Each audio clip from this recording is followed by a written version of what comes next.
Hi, thanks for joining us on Two Guys, a Lotta Wine. This is our first summer episode because you'll be seeing the show in June. I'm Bobby P. I am Rocky Holland. And we are joined by our very special guest, Mr. Kevin Boncek. How are you at doing? London Wines. London Wines, yes, London sir. Wines, right on Farmington Avenue. So you're going to want to check them out because we're going to be drinking some interesting things tonight. And I think they're all going to be very, very good. Very Thanks tasty. to Kevin. I think we picked up some good stuff. So it's summertime, and we all like our wines in the summer, and we want to drink something that's refreshing. I like my wines in the winter as well, but summer too, yeah. Well, my motto for this summer Pretty much is all four seasons. feet in the sand, rosé in the hand. That's my motto Feet for the in summer the this sand, year. rosé. Rosé in the I like hand. that. Did you So- make that up, or did you read I it? did just make that up. I did just make that up. So- if this glass was full, I would toast you for that. That was Do you have your clever. best in glass? I do. I'm going to probably have to hop up and get it out of my car That's fine, because that's I fine. completely forgot to bring it in. All right, that's What perfectly better fine. time to ask me that than after the show has started, That's right. Bobby? We were spontaneous. We are professionals here at West Hartford. So, Kevin, how long have you been here at the My wife and I took over the business here about 4 years ago. I was here for 14 years before that, kind of learning the business, learning wine, mostly organically through tasting and reading and being immersed in the culture. best way. Yeah, It's the best way to do absolutely. it. So that's sort of the very short version of my backstory. I think Rocky's the only educated wine person here. Me and you both just learned on our I'm the own. only one Yeah. that's downloading audiobooks every day and listening to things about soil varieties. And We learned the fun way. That's the fun way. I learned the fun way too. So the fun way to start off today, I mean, obviously we have 4 whites and 1 rosé. And what do we have to start with, Kevin? What are we going to be using our taste buds on? Yeah, this one here is an Italian white. It's a Suave. Do you want to open that up, Rock? Sure. Kevin? Easy enough. Crack that open. I'm a big fan of the screw top. The only issue I have with the screw top is that you cannot carve in it. So Small you're pour gonna for him because he has a tendency drinking. I know. to. I've already had like 9. Need any more from me. Rocky tends to over pour and he has to I do. guzzle them before we get to the next one. Thank you, Kevin. You're welcome. And what can you tell us about this? Italian white, Suave, great varietal is Garpanica, I think, is Sounds right. something like that. Something like that. Yeah, it's not a very well known. One of my favorite Italian whites, straight varietal. It is akin to like a Pinot Grigio. Okay. But with a nice silky sort of almond palate finish. Great with food. And this is grown right where the heart of Pinot Grigio up in northeastern Italy. Veneto. Is this a new wine that you just got in, or have you had this? I've carried this for years. I think this is a really good producer. Oh, Jiminy Crickets. That's got a nice flavor. That is nice. I think it's at the right temperature, too. What do you think, Rob? Yeah. I don't think it's too I cold. think or it's too the green almond note that just really comes out in that. Absolutely. This is a It's got standard a pretty white good for citrus, a summer. little bit of peach, a little bit of lemon, and then it's got some pretty good minerality to it. I don't think the alcohol is too high. I'm putting it at about 12. Yep. So it's a pretty well balanced wine. What else to say about it? Suave? I think a wine like this, people might be afraid to try it because they don't know it. I think marketing it, when people ask you about it, say, just picture a Pinot Noir pumped up on steroids. Yeah. Because I'm sorry, not a Pinot Grigio. A Pinot Grigio Yep. pumped up on steroids because it has that characteristic, but it's got more flavor. Absolutely. Yeah, absolutely. It delivers a little bit more for the consumer. Yeah, this is one of those that I would probably chill a little bit more, just because it's a very powerful wine, and so just to cool it down some, tone it down just a little bit. But other than that, it's really delicious. Do you think it's got a powerful characteristic? Yeah, for me, this is. Well, I guess powerful is kind of a subjective term when it comes to wine, but it's got a lot of wines will have, the alcohol, the acid, and then one fruit that comes through. I think Pinot Grigio, perfect example. You get like a peach note. Yeah. Some other ones, though, they're going to have a whole lot of other things, like the minerality. They're going to have the almond note, kind of like an earthy tone to it. And so this one's just a little bit more complex. It doesn't fade either, Kevin. This has a little bit of a lingering aftertaste, which is kind of nice. Obviously, Pinot Grigio is just going to go just like that. Absolutely. This definitely plays with your taste buds a little bit longer. Absolutely, So, yes. What does a wine such as this retail for? This one's right around $15 off the shelf. Oh, that's a very fair Yeah, price. yeah, very fair. Well, we are off to a rousing start. I mean, that was delicious. And do you remember what area of you said that's from? Is that from? It's part of the Veneto. It is, okay. Yes. So we'll definitely say that's a thumbs up for That's starting a out thumbs the show. up, yeah. Getting a little bit of apricot now that it's like. Like I said, it's a lingering It's just like aftertaste. coming. Yeah, it keeps opening up. Keeps going and going and going. It's very pleasurable. It's really nice. Yeah, I don't drink a lot of Sauvignon. And what do we have next, Kevin? So the next one we got is sort of unknown Hungarian White. Oh, I like that. I actually have some experience with Hungarian wine, so it'd be very interesting. So something a little outside the wheelhouse. This is a dry. You want to do a rinse or you? Okay. Oh, good. I feel like this one's gonna. Here.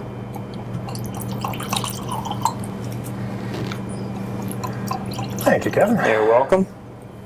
We should have actually talked about the color on the first one, but this is similar in color.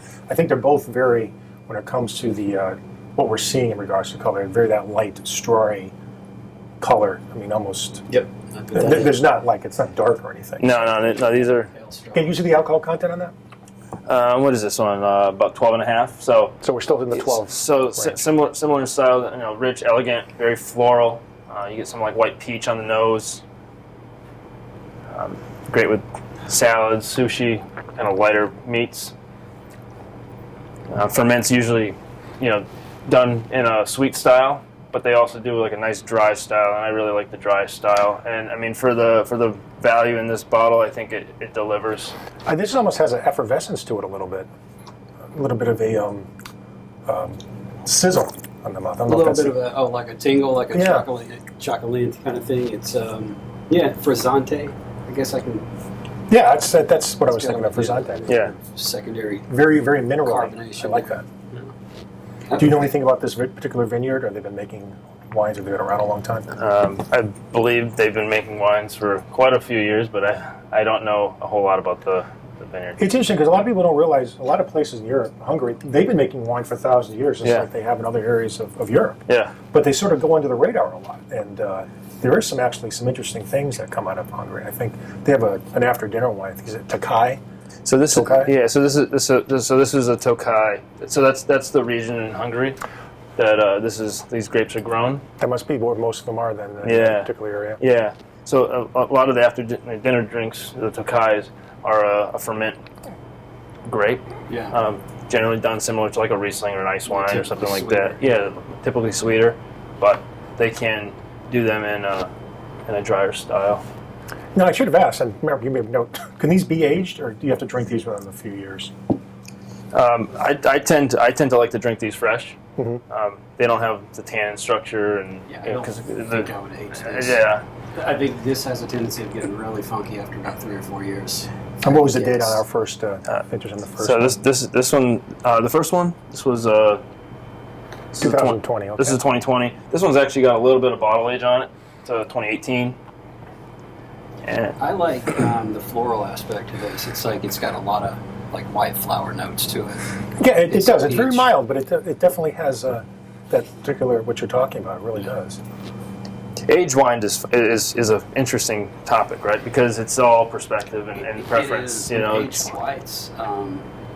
I don't know that I've had very many whites past about 6 years of age that I've liked, but I have had some. I had a Chardonnay Toka Blanc that was, I want to say it was like 1997, and it just tasted like caramel. It was really, really interesting and cool. Yeah, they do pick up that like candied apple characteristic.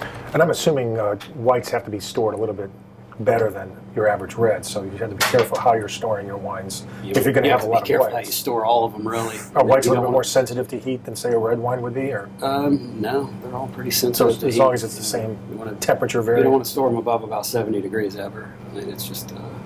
Yeah, we had a funny story. I found a case of wine that was left over when after the purchase of the store. And, I love those stories. It was probably about 6 or 7 years old.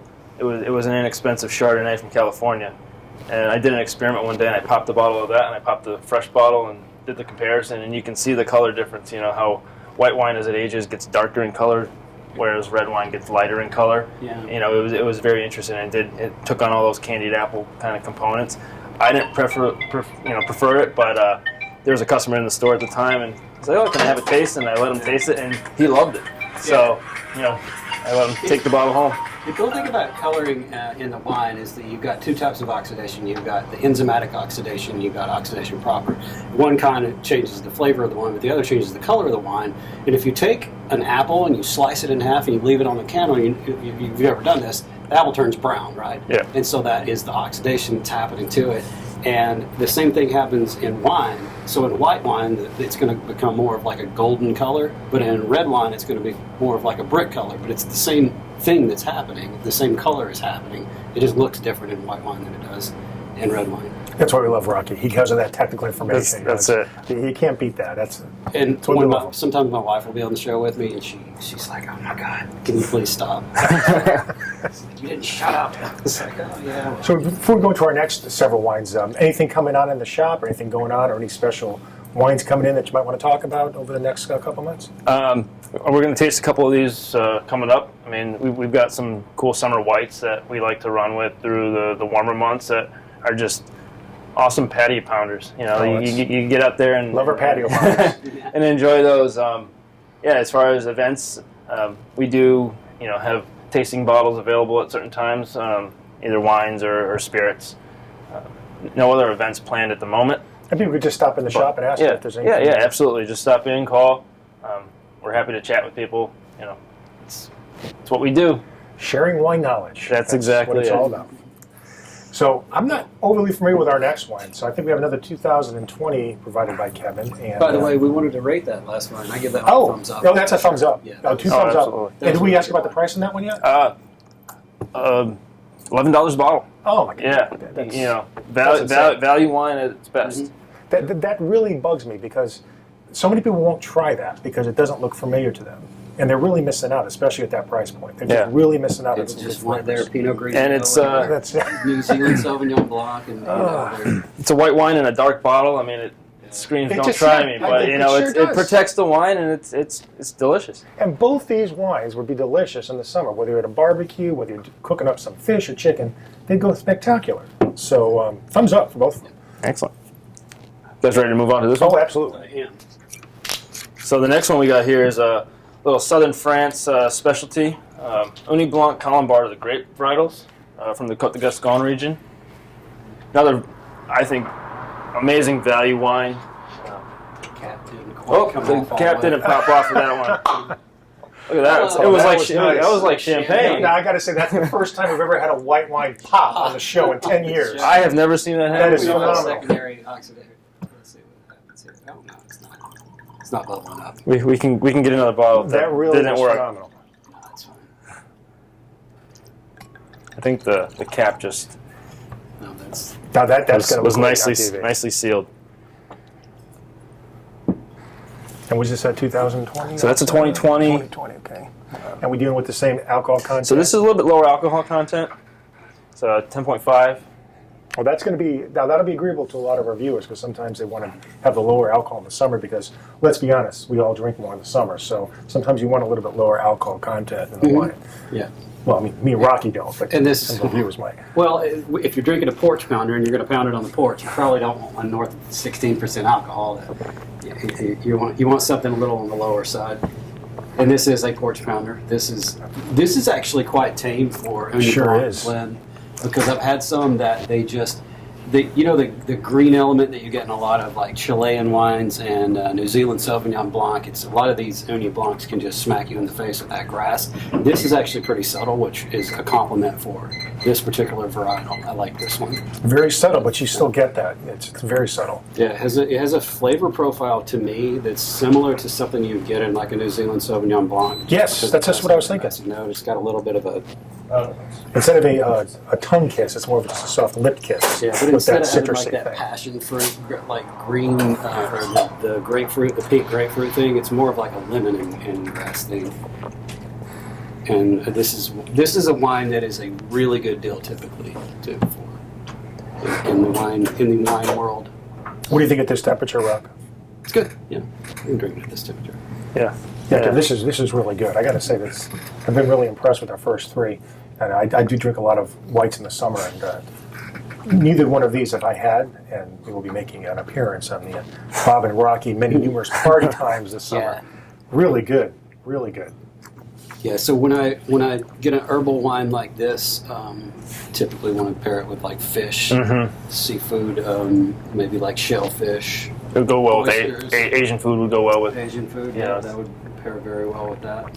Anything spicy, especially Thai food, another example. Yep. I mean, there's a great restaurant here in town in Avon, Elephant Trail. And the one in Avon is a BYOB place, so you might want to pick up some of these if you're heading up to Avon. Definitely would go with the spicy. I'll tell you duck. what, if it's got some heavy spice on it, I'd probably go with this one right here because it's got the floral to it, and that's going to help to balance out the spice with you.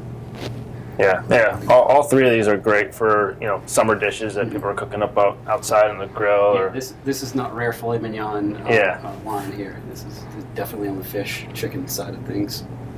And what's the price point on this one? $10. Oh my God, this is value. killing me today. Yeah. You're killing me. Wow. $10. It's astounding to me at this price point, the characteristics you're getting in these wines tonight, because a lot of people think you're not going to get the powerful, the interesting characteristics of wine unless you get over $20, hit the $30 range, but not here. These You have wines to know are what to always. look for, You do, and most people don't. And most people don't, or they get intimidated by going in a wine store and just saying, hey, can you help me out? Help me to make my way away from the stuff that I've been drinking every day for the last 5 or 10 years and just go to something new, and maybe you don't have to spend a fortune for it. Yeah, I mean it's a tough job, but we have to do it. I mean we have to taste wine all the time and find those fun values. So Really easy drinking. You can definitely go through a lot of those on a porch on a summer evening. We had one of these at Arugula. It was half-price bottle night, and I ended up getting a case of it from a friend of mine who owns a wine store. So still have a few of those left. Nice. Maybe bring one on the show sometime. excellent. I seem to be the only one that's pounding mine down quicker than normal. Normally it's Rocky that's pounding them down. I guess it's me. I guess I'm a little parched. Trying to keep So we have a really special one coming up. I don't let Kevin handle this one because we don't ever usually get a 99 pointer. And I know there's different rating services, but this is a 99er. So This is a 99er from Luca Moroni, Italian wine critic. San Marzano, Puglia, part of the boot of Italy. They're known for their olive oils and stuff like that. Very flat region, warm climate. This is actually a Chardonnay, Fiano, and wild muscatel blend. Okay. Very unique Italian white. It just speaks for itself. You have to taste it.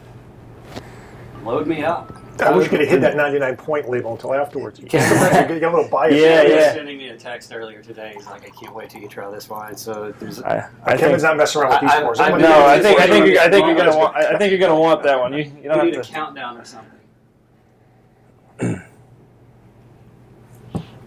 I want to say that's probably our darkest one so far. It's definitely darker. It's got the shard in there. Yeah. So it's 60% shard. Wow, that is really, really a unique tasting wine. I'm not a big Chard fan, so I don't really get too much of the Chardonnay. It's certainly not a buttery Chard or anything like that. But I don't know what to make of this. This is really Rocky's putting his hands to it. Man. I'm not sure what that means. Uh-oh. What do you think? No, I'm, there's so much going on in this. It's really cool. I can definitely taste the Chard. Yeah.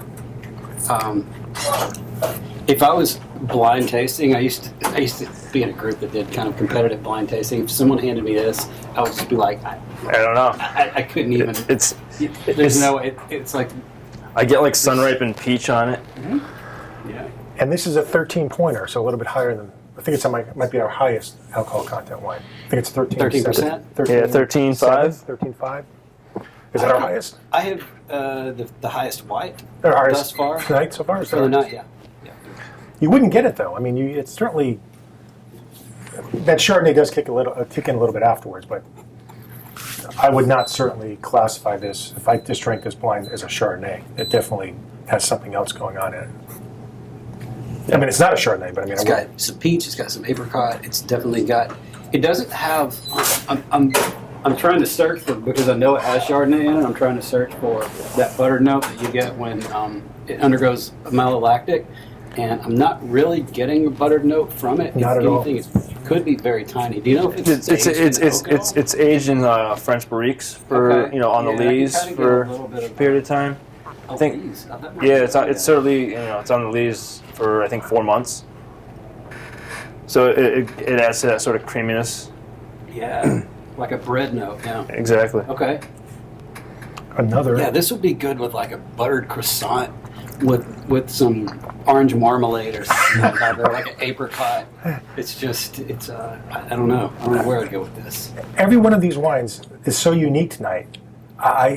There's a place for each one of these wines in anybody's summer menu, whether you're cooking or just sitting on a porch or just drinking it on your own.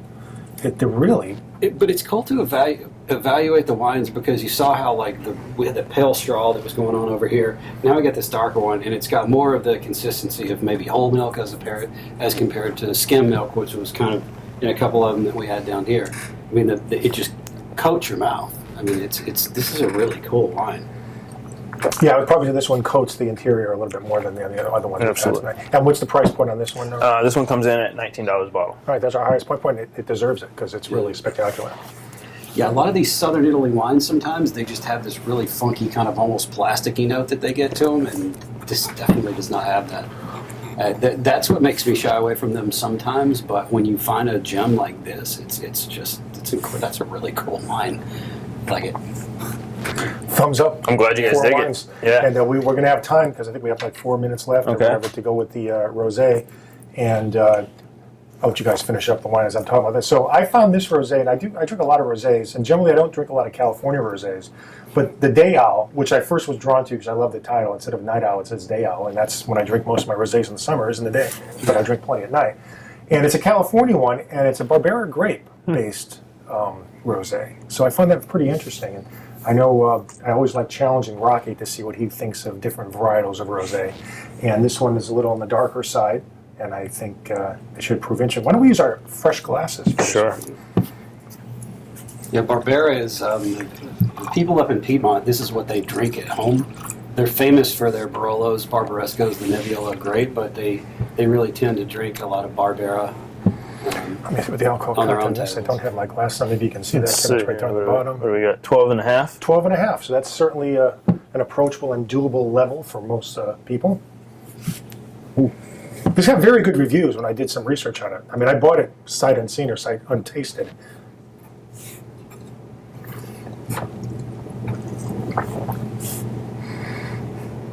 Well, you know you're not drinking a French rosé, for sure.